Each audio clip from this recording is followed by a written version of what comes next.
This is HEALTHlines, conversations with our 𝗛𝗚𝗨𝙨 specialists about matters that impact our health and wellness. We'll talk about basic but important health facts that we sometimes ignore or take for granted. Look into the advances in disease prevention and management, sprinkle in some patient stories, and much more.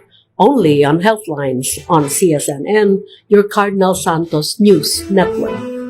Hearing that you or a loved one has been diagnosed with cancer can be pretty overwhelming. Nevertheless, overcoming the initial diagnosis is possible with the appropriate mindset and medical support. I am Marilyn Lagniton, your host.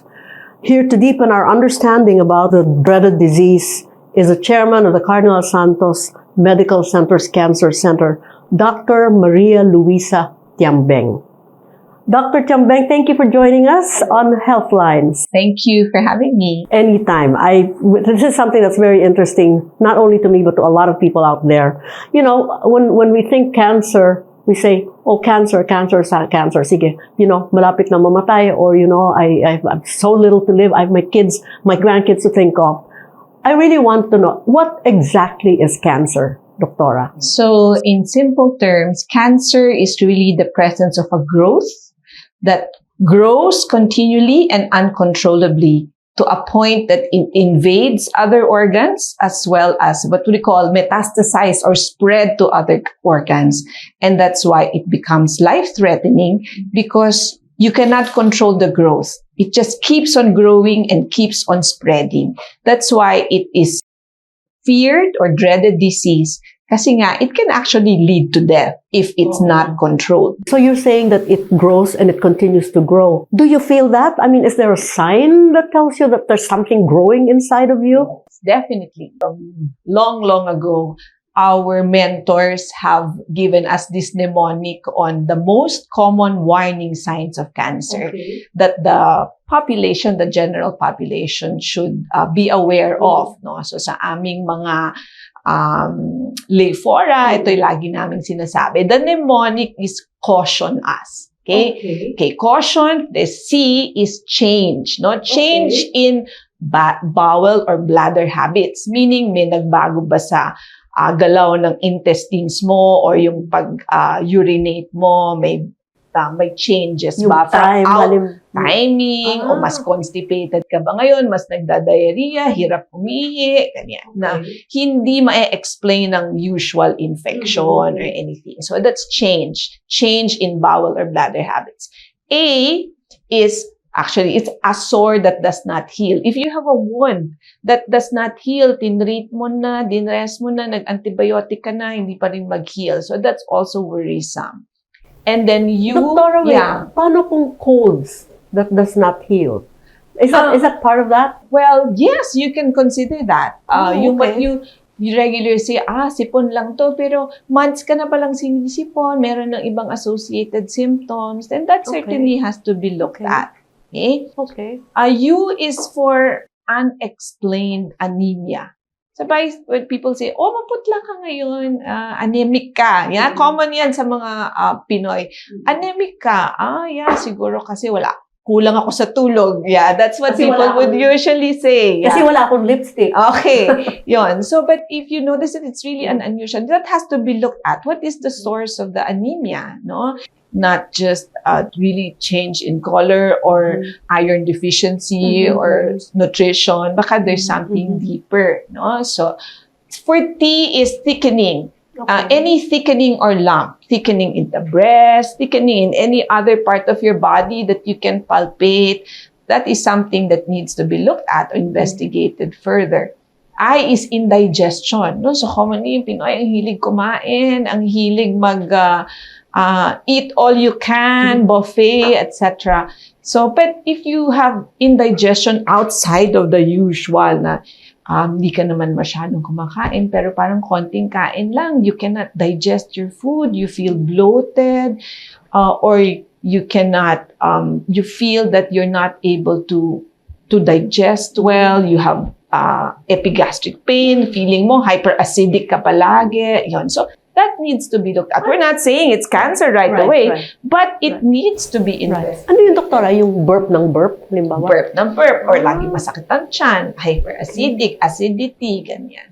Or bloated. Yung sabi nila, parang punong-puno yung tiyan ko, ang konti lang naman ang kinain ko. So that's for indigestion. So caution. Obvious change in a wart or mole. So that cautions us towards skin cancer. The most common is melanoma, although it's not very common in the Philippines because it's more common among Caucasians. We still get cases. And also there are other types of skin cancers, no? Mga squamous cell and basal cell cancers. So those who have high exposure to the sun are candidates, to have that. So all for obvious change in a wart. Doctor, is there any shape of a mole or any depth of a mole that we should be more worried about? Basically, what you look at is change in color and change in character. Pag nagkakaroon ng ulceration, nagsusugat, tapos nag-change ang color. It's not really so much the shape. And is nagging cough. Nagging cough. So, cough is sometimes, nasasabi lang. Or usually, when we're coughing, we always think, it's a viral infection or mag-antibiotics. And then in the Philippine setting, common then diagnosis of TB. Everyone with cough more than a month gets a diagnosis of TB. And people get treated for TB. 6 months of treatment yon. And sometimes, so much is lost in those 6 months because they just keep on taking those meds for 6 months without a follow-up. Yun pala, lung cancer na. So, a nagging cough should warrant an investigation for cancer and not just an infection, so that we catch it early. Because if we catch it early, we're able to do something curative for the patient rather than 6 months of treatment na of antibiotics or anti-TB and then after that, hindi pa rin gumaling at saka pa lang na-investigate. So we lost a very important period of investigation where we can actually intervene to afford cure. And in the meantime, like you said, it grows. Yeah. So doon na tayo sa word na us. U is unexplained bleeding naman. Caution, nagging, diba? So U is unexplained bleeding. Any form of bleeding out of the ordinary. Well, bleeding is always out of the ordinary, diba? So for example, rectal bleeding, you have blood in your stool. That warrants a colonoscopy, an investigation. Or you have bleeding after sexual intercourse with your husband. That is also a warning sign for cervical cancer.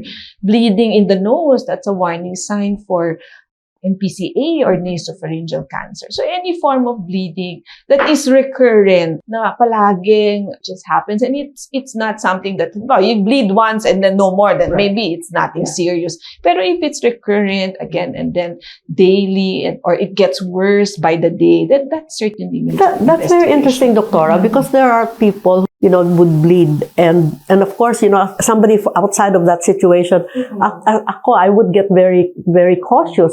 And then, if it's a child, the parents will say, lagi lang yan eh. And so it's taken for granted. And you're saying now that that's something that may be nothing, but maybe something. So it's something that people should pay attention to, di ba? Isa pa. Meron pang S, yung last is us, di ba? Caution us. The S is sudden weight loss. Okay, so weight loss is a fad, diba? People really want to lose weight, but there are people who just lose weight for no reason. So it can be diabetes, it can be hyperthyroid, pwedeng hyperthyroid sila. But what we also have to remember, cancer for patients, very important is for patients who have just lost significant amount of weight, maybe over a period of 3 to 6 months. And what is significant? That's 10% of your original weight. Okay, so if you lose 10%... Over how long? Over a period of 6 months. Okay. That's significant. For 10% over 5 years, that's okay. Right. And of course, if you're intentionally losing weight, that's also not bothersome. But if you're not intentionally losing weight and you just lose your weight, then that is actually something that needs further investigation. Doctora, okay, you gave us a whole risk awareness of things to look out for So it is possible for a person to know that you are at risk of cancer. So what is the most prevalent type of cancer in the country? I was talking to Dr. Tiambeng earlier, and she was saying, I was saying, what are the types of cancer? And she said, wow, there's every type of every part of your body. So my question now is, what is the most prevalent type of cancer in the Philippines? It's still breast cancer. Breast cancer. So for both sexes, it's breast cancer. Both sexes? For both. Okay. I mean, what I mean is, if you take the entire population as a whole, the number one is breast cancer, followed by lung, followed by colorectal. But for females, of course, it's breast cancer. For male, it's lung cancer. Okay.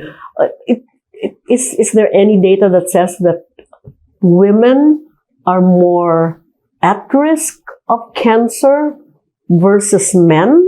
Is there some? No, not necessarily. It's per type, of course. So, of course, obviously, the incidence of breast cancer amongst men is very low. It's only 1%. Okay? But amongst women, of course, it's very high. There are about 27,000 new cases of breast cancer in the Philippines every year. Every year. Okay.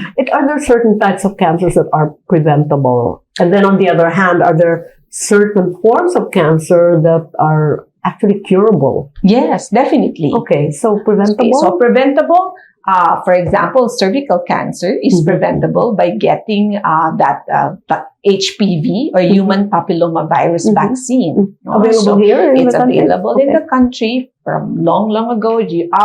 The standard now is for our pediatricians to give this vaccine, the HPV vaccine, to our young children starting at age 9, but even up to age 40, etc., you can still get that cervical vaccine. Really? Yes. Okay. So you just have to go to your friendly OB-GYN. Okay. So the second is hepatitis B. Hepatitis B is very endemic in the Philippines. Yes.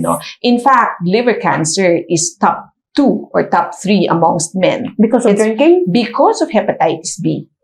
Not so much. Yes, drinking contributes to hepatocellular or liver cancer, but hepatitis B is the most common cause of liver cancer in the Philippines and in Southeast Asia, and it can be prevented by giving the hepatitis B vaccine in children. So of course, there's a drive by our Department of Health to vaccinate all newborns with hepatitis B vaccine. So is that a vaccine that is good for life? Or is that something that you have to do in a series? It's a series. The initial is a 3-part series, and then you can get boosters for it. Yeah. Okay. Doctora, having heard all of this from you, my mind now is questioning, what inspired you to become an oncologist? What inspired you to be in that specialty? Before I answered that question, I didn't answer your other question fully because it's related to your question now. That you're asking if cancer is actually curable. And the answer is yes. Cancer is potentially curable. I say potentially because it depends on the stage that it was diagnosed. And therefore, we can cure more cancer if we diagnose it earlier. And the only way we can diagnose it is if patients come to us early enough. If you consult early enough for us to make that diagnosis at a time when it can be cured. But Doctora, why would I come to you if I was not feeling anything? If none of the caution is present in me, why would I even come to you? Now, the other thing, and related to that also, is we hear about people who have cancer but caught very late. Because, like I would never come to you for anything, like if I wasn't feeling anything. What can we do? Very, very good question, Marilen. Actually, so you talked about prevention. Yes. So we talked about the vaccines. And for prevention, of course, there are other ways of preventing, such as living a healthy lifestyle, avoiding or quitting smoking. So the important thing is not to start, but if you've already started smoking, to quit cold turkey. And of course, to avoid all those factors that can lead to cancer, excessive drinking, etc. But the next important step to fighting this disease is screening. So that's your important question. Do I come to you even if I don't have symptoms? Yes, that's the role of screening. That's why there's screening for breast cancer.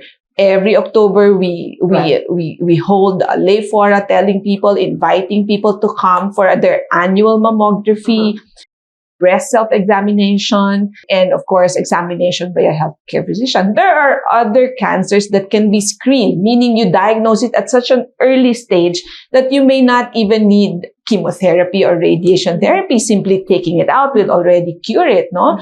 That's colon cancer, for example. So we encourage everyone to have their colonoscopy at age 50, no? And every 10 years thereafter if there are no problems. And then, of course, for prostate cancer in men, their digital rectal exam and PSA with their urologist. No? So there are cancers, and cervical cancer, very important. The female should get their pap smear every year, every 3 years, depending on what is recommended by their gynecologist. What is the protocol on age to start for these types of screening? I know you said 54 colonoscopy. Okay. So for breast, it's 40 years old. Okay. So in the Philippines, in Asia, it's 40 years old. In other countries, it may be later, 50 actually for Europe and Canada. So for our country, it's 40 years old for breast cancer. Every year thereafter, for cervical cancer, it's 21. Or when the patient or the patient becomes sexually active, kailangan magpa-pap smear na. For colonoscopy, it's age 50. Okay. For lung cancer, there's also screening for lung cancer, but these are for the benefit is really seen more for patients who have a strong history of smoking, at least 20 pack years of smoking, and at age 50. So, and for prostate cancer, it's 45 years old and higher. Yeah. Now, Doctora, why oncology? Why? I mean, there's so many specialties in medicine, and again, the reason I ask that is it's a very emotionally driven condition, and it can transfer to you. I mean, the emotions of not just the patient but of the entire family can transfer to you, and you can take it wherever you might be, home or wherever. And so, why oncology? I mean, thank goodness we have people like you. But just something that tickles my mind is why. Well, cancer is very personal to me. My father was diagnosed with nasopharyngeal cancer. It's cancer of the back of the nose. When I was in third year medical school. No, my father was only 53 years old. And of course, it was very it was a very shocking and very emotional experience for me. Discovered late. Discovered late. He was stage 4. And I was in medical school, and I was the only doctor in the family. Doctor to be in the family, and I'm already the youngest. So wala na ibang magiging doktor sa pamilya kasi youngest na ako. And so somebody has to understand this disease. And back then, when I was a medical student, long ago, cancer was not as common as it is now, and not as well understood as it is now. As spoken about, maybe. Not as spoken about. So it was it's really a life-threatening disease even now, but I guess even more so back then when there are not too many information drive like this, available to the lay people. So I decided somebody has to understand this disease. And then slowly I discovered as I was training. So the first step to becoming an oncologist is to become an internist first. No, so in residency, when I was taking my residency here in Cardinal, I started to discover that I have a very strong family history. Also my aunt got diagnosed with breast and then colon, and then all of a sudden I would come to know relatives that I did not. I did not know before. All of a sudden, they also come with cancer. So, said in the family. So it's a very personal decision. But also, when I was training here in Cardinal Santos, there was like only one active medical oncologist. That was Dr. Valerie Chan. And she really inspired me to become a medical oncologist, not only because there's a need, but also I saw in her that personal relationship with her patients. You know, when you're a cancer doctor, your patient is not just the patient, but also the family. Right. Exactly. And it's like you become part of their family. And when you become part of their family, you know when the children are getting married or when they have a new apo. No? So it becomes very, very satisfying, not only professionally, but also like spiritually. And So, and also it also challenged me. So I like challenges. So because the cancer is not something you treat for a week and then the patient is gone. Right. This is something that really requires your whole being. You have to be always updated with the medical breakthroughs, and then you always have to be on your guard also, whether the patient is responding to your treatment or not. So it's not a 1 week thing. It's a lifetime thing for you and your patient. And the family. Yeah. So those are some of the reasons why I decided to become a medical I'm actually having goosies listening to you. Very inspiring, is that when your father was diagnosed with cancer, you were still not a doctor, right? Yeah. The revelation to a patient, you know, your result came back, it is positive that you have, was how your father got it the way that you would tell a patient. I have two things. My mind is now like really running. First of all, doctors get sick. Yeah. So if a colleague was a patient of yours and was at the point of not knowing whether she has it or not, and the revelation would come from you, would you talk to that patient differently than if you would talk to a non-doctor patient? Is there a difference in the reaction of a patient in how you divulge the big thing, the big information? So in medical oncology, we call that disclosure. Yes. So disclosure is really an art. Yeah, disclosure is an art. And the manner of disclosure is different from patient to patient and from family to family. You have to consider the background of each patient before disclosure.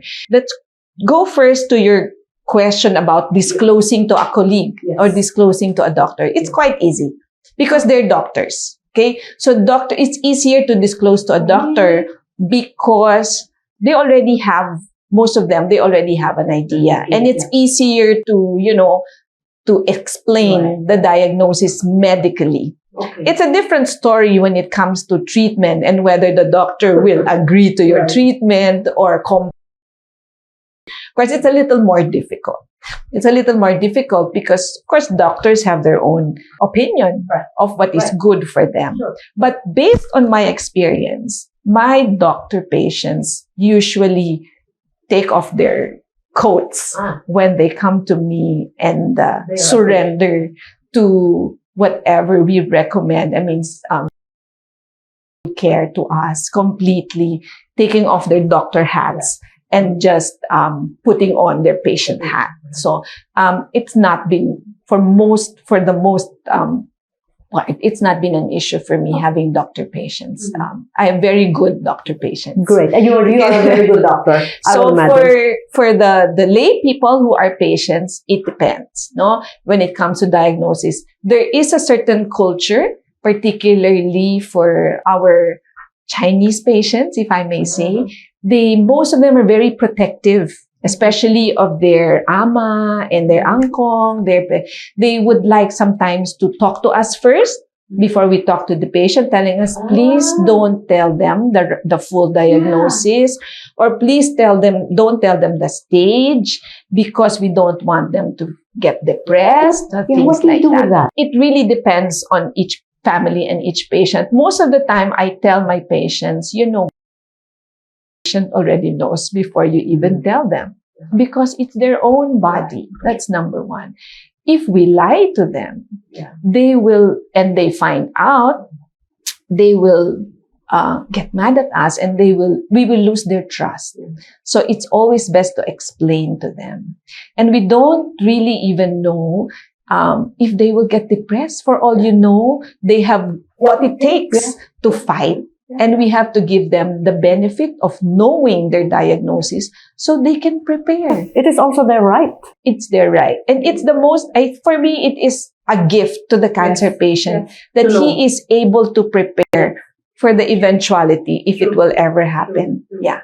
And number two, the patient, if you want your patient to be treated, for all practical purposes, he will go to the cancer center. Right. And the word cancer is there. He will sit with cancer patients. There will be an exchange of experiences. So it's really not worth it to lie. But there is a way of disclosing tenderly, gently, without making the patient lose hope. There is a way of disclosing that the patient will be hopeful at the end of that disclosure. Great. I already have a question about that, but I am again giving signals that we come to another break. So, Doctora, let's pause for a little bit for a break, and we will be back.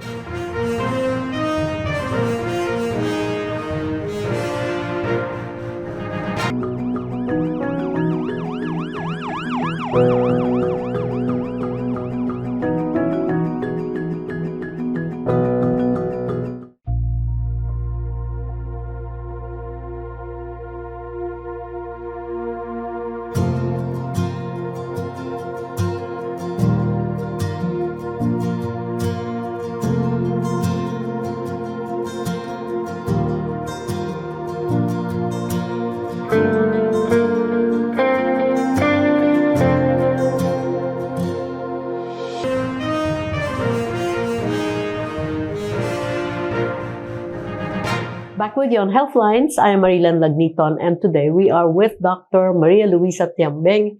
She is the chairperson of the Cancer Center of Cardinal Santos Medical Center. Doctora, okay, we have had a very interesting conversation so far, and now I want to know, you talked about a manner of disclosing to the patient, and there is an art to that, you said. However, art or no art, it's like a bomb that hits you when you first hear it, right? So there are questions, obviously, that the patient has. How long will I live? What will my quality of life be? What happens, Doctora? I mean, and those are not asked necessarily. Those are in the mind of the patient.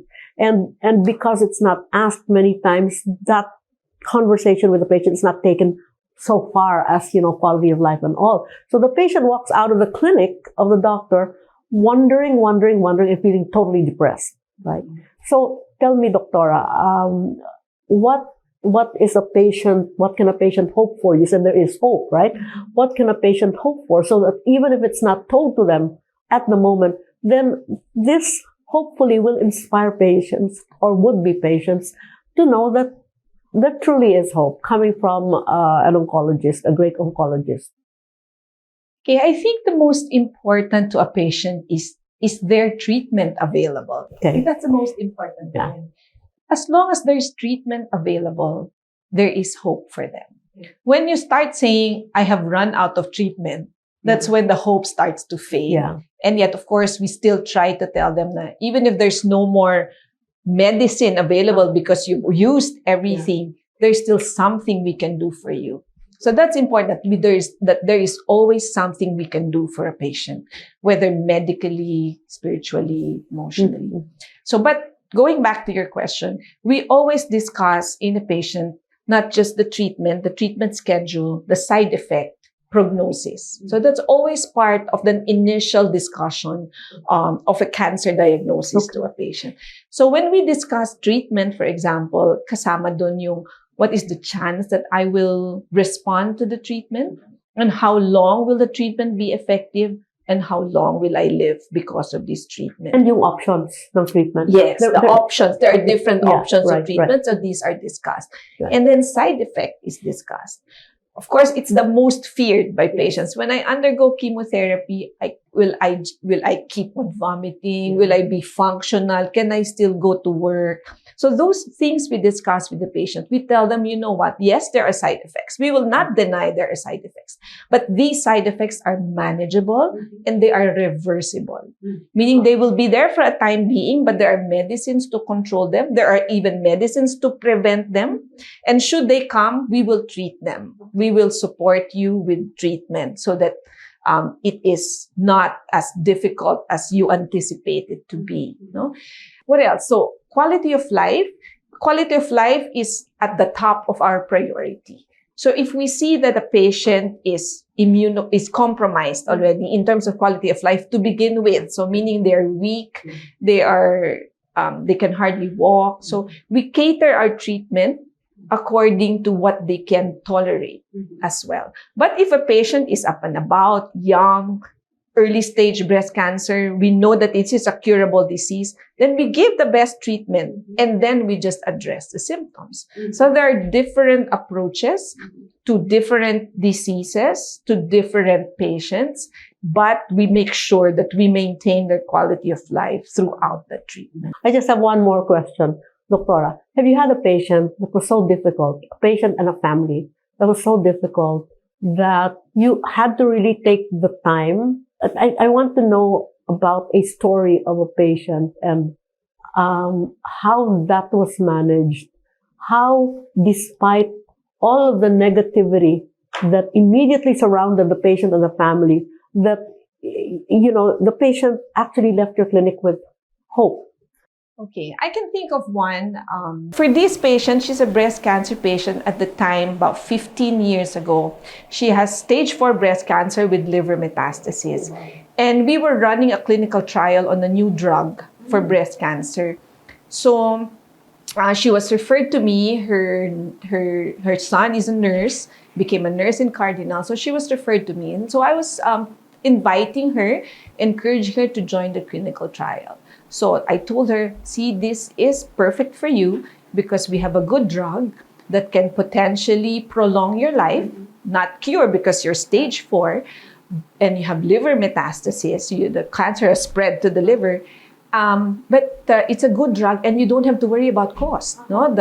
The pharmaceutical company sponsoring the clinical trial will pay for everything, including CT scan, etc.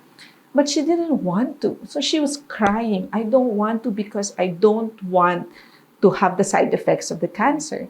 So I tried to counsel her and then I assured her that whatever side effects will come, we will be here.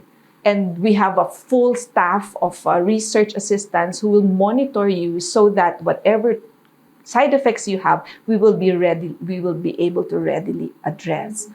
But she was still very resistant. So what I asked her was if I could pray for her.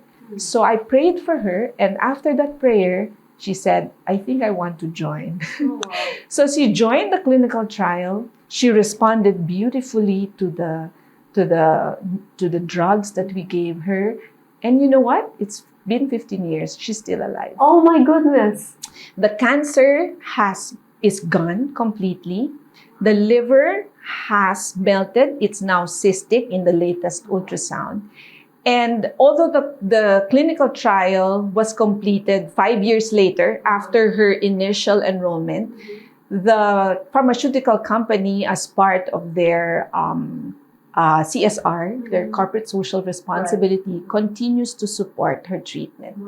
So she comes to the cancer center every 3 weeks, receiving a treatment that for her has no more side effects because it's a targeted treatment.